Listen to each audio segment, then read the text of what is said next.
All right guys, welcome back. I'm going to show you here, I have my bread. It just came out of the oven. It has to set for 15 minutes just to cool.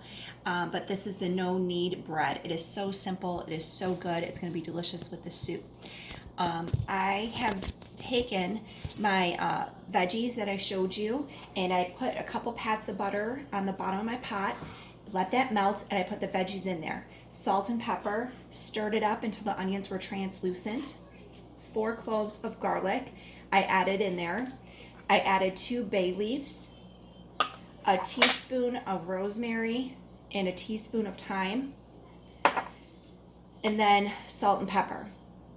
I put that in there, let it get brown, stirred it up, and then I added 6 cups of broth, of chicken broth that was pre-made. I got at the store, and I just dumped it in there. After that came to like a little bit of a simmer, I added the raw chicken thighs right into there, and I let it cook for 30 minutes. And I've taken the chicken out and I've shredded it. So with 2 forks, you just take your meat and you shred it. And this is really, really flavorful. It's very soft. It's going to be juicy. It's going to be delicious. So I'm going to add this back into the soup and bring it back to a simmer, and the soup will be ready. The bread will be ready in 10 minutes, and my noodles are just about done. So I told you when I started doing this that I have sort of 3 tricks, or 3 secrets to my chicken soup. And one is the chicken thighs. Dark meat has tons of flavor.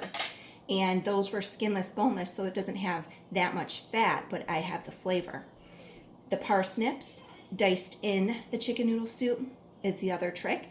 And then thirdly, when I do the noodles, I never put the noodles in my soup. I'm going to stir this so you guys can see. Because if you put the noodles in the soup, what happens is they absorb the liquid.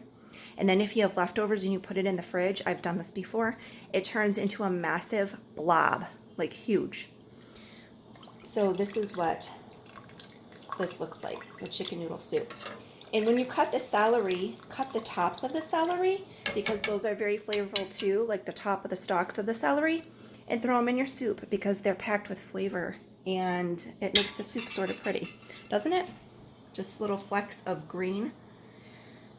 So I just wanted to show you the finished product, salt and pepper to taste, and a yummy homemade chicken noodle soup is ready for you guys.